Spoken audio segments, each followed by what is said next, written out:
The Green Dream. Truthful and veritable for that it contains truth. By Bernard Trevisan. All that is in this reverie appeareth sublime, the apparent meaning is not unworthy of that which it hides. Truth shineth forth there of herself with such brilliance, that one be not hard put to it to find her through the veil, claimed to be utilized in disguising her to our eyes. I was drowned in slumber most deep, when it me seemed I saw a statue, 15 feet in height or thereabouts, portraying a venerable old man, goodly and of perfect proportion in all members of his body. He had abundant ringlets of silver hair, this being of fine turquoise chased with carbuncles, whose brilliance was such that I could not suffer their light. His lips were of gold, his teeth of pearls of the Orient, and the remainder of his body was fashioned of a ruby most brilliant. With his left foot he touched the terrestrial globe, the which seemed to be to him support. With his right arm raised and extended, he appeared to hold above his head, upon the tip of his finger, a celestial globe, and his left hand grasped a key, wrought of a great raw diamond. This man approaching me, said, I am the genius of the wise, fear not to follow me. Then grasping me by the hair, with the right hand in which the key was held, he carried me off and caused me to traverse 3 regions, those of air, fire, and the heavens of the divers planets. He carried me still well beyond, and then having wrapped me in a whirlwind, disappeared, and I found myself upon an isle, floating upon a sea of blood. Surprised to find myself in so distant a land, I walked along the beach, considering that sea with great attention. I recognized that the blood, of which it was composed, was vital and quite warm. I noticed as well that a gentle breeze, the which stirred it without cease, maintained this heat, and excited in that sea a simmering, which lent to the isle in its entirety a movement barely perceptible. Wrapped with admiration to see these things so extraordinary, I was reflecting upon such marvels, when I espied a number of persons approaching. Imagining at first that they might wish to mistreat me, I slipped beneath a jasmine bush for to hide myself, but their odor having brought on slumber, they found and seized me. The largest of the band, who seemed to me to command the others, demanded of me with prideful air, what had rendered me so rash as to have come from the Netherlands to this empire on high. I explained how I had been brought hence. Immediately this man, changing of a sudden his tone, manner, and air, addressed me as follows: Welcome, you who have been led hither by our most high and most puissant genie. And then he rendered me salutation, and all the others after, in the manner of their land, the which is to lie down flat upon the back, then to turn upon the stomach, and then to rise. I returned them the salute, but following the custom of mine own country. He undertook to present me unto Hagastor, he who is their emperor. He begged me excuse in that he had no car for to carry me unto the town, from the which we were a league's distance. Along the way he regaled me only with tales of the power and grandeur of their Hagastor, whom he told me possessed 7 realms, having chosen that in the midst of the 6 others, for there to make his common residence. As he noticed that I walked with difficulty upon the lilies, roses, jasmine, carnations, tuberoses, and on the prodigious number of the most curious and lovely flowers, which were growing in the pathways themselves as well, smiling he asked me, if I feared I might do these plants harm. I answered him, that I knew well that there was not in them a sensitive soul, but that as they were right rare in my country, it little liked me to spurn them under foot. Finding in that whole countryside but flowers and fruits, I asked of him where it was that they sowed their corn. He gave me answer, that they sowed not at all, but that since it was found in quantity in the sterile lands, the Hagastor caused the greater part of it to be cast into our Netherlands for to bring us pleasure, and that the beasts ate that which remained.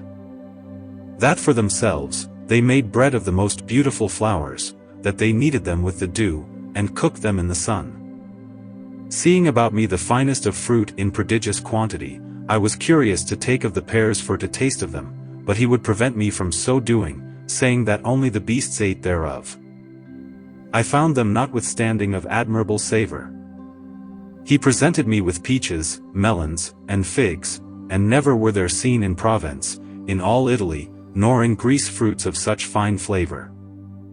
He swore unto me by the Hagistor that these fruits grew of themselves, and were in no wise cultivated, assuring me that they ate no other thing with their bread. I inquired of him how these flowers and these fruit were preserved during the winter. He gave me answer that there were no winters in that land. That their year had but 3 seasons, to wit the spring, and the summer, and that of these 2 was formed the 3rd season, which is to say the autumn, which enclosed in the bodies of the fruits the spirit of the springtide, and soul of the summer. That it was in this season were gathered the grape and grenadine, the which were the finest fruits in that land. He seemed right stunned as I apprised him of the fact that we ate of beef, mutton, game, fish and other such animals. And he said our understanding must be right dull from the partaking of such material aliments. It in no wise upset me to hear things so sweet and curious, and I listened unto them with rapt attention. But being warned to consider now the aspect of the city, from which we were now at a distance of no more than 200 paces, I had no sooner raised my eyes for to gaze upon it, but was blinded and saw no more, at the which occurrence my guide burst out laughing, and his companions also. The pique at seeing that these gentlemen were diverting themselves on account of my accident, caused me more chagrin than the mishap itself. But perceiving that their manners little pleased me, he who had ever taken care to be of succor unto me, consoled me, praying me have but a little patience, and saying I should see clear again in a moment. He then fetched an herb, with which he rubbed mine eyes, and I saw at once the light and brilliance of this superb city, the buildings of which were of crystal most pure, lit continually by the sun. For on that isle it was never night. They were not of a will to permit me entry into any of these houses, but wished me to see what took place within through the walls which were transparent. I examined the first house. All are built upon the same model. I noted that their lodging consisted of but a single story made up of 3 apartments, each apartment comprising several chambers or cabinets in grand style. In the first apartment stood a hall, decorated with wall hangings of damask, brocaded through with braid of gold, and bordered with a fine fringe of the same. The ground hue of this stuff modulated from red to green, highlighted with very fine silver, the ensemble covered o'er with a white gauze.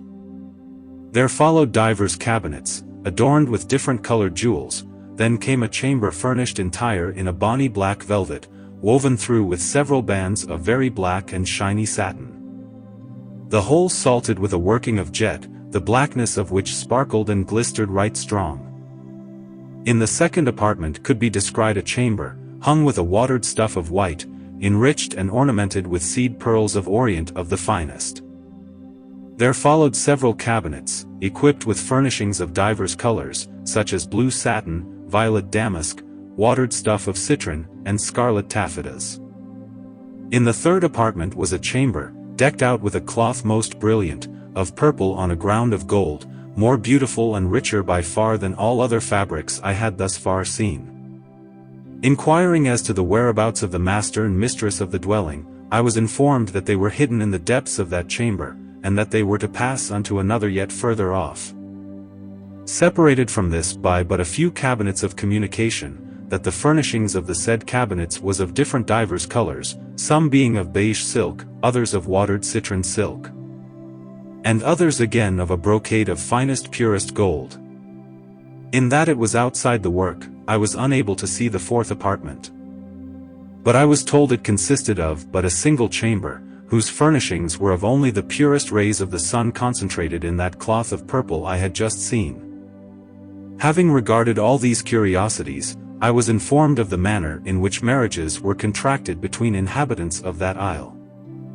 The Hagistor, being endowed with a perfect knowledge of the humors and temperament of all his subjects, from the oldest to the youngest, assembles the closest families, and pairs a pure and unspoiled young maiden with a goodly old man, healthy and vigorous. Furthermore, he purges and purifies the maid, and washes and cleans the old man, who presents his hand to the girl, and the girl takes the hand of the old man. They are then conducted unto these dwellings, whose doors are then sealed with the same material as that from which they are made. And there must they stay thus locked away 9 full months, during which period they make the rich furnishings I had been caused to see. This time being past, they come forth united both into one sole body, and having but one soul, they are now but one, with great might over the earth. The Hagastor then puts them to use in the conversion of all wicked persons, in the compass of his 7 realms. I had been promised that I should enter the palace of the Hagastor, that I might there view the apartments, and a hall amongst other such, wherein were 4 statues old as the world itself, of which the one in the center is the mighty Seganisagid, who had brought me to that isle. The 3 others, who formed about him a triangle, were 3 women, to wit, Eliagate, Linemalor, and Tripserkipsem. I had been promised also that I should be taken to see the temple wherein is the image of their deity, who is called Alesilvasargazine. But the cocks beginning to crow, the pastors to lead their herds out into the fields, and the farmhands to harness their plows, made such a din, they awakened me, and my dream fled quite away. All that I had seen to this point was as nothing compared to that which they had promised to show me.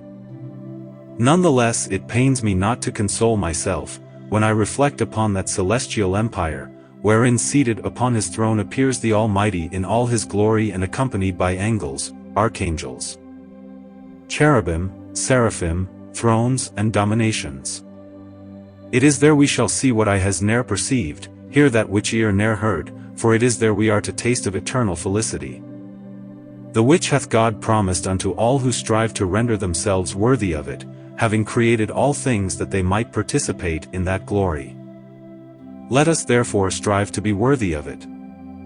Praise be to God. Thus in death the green dream,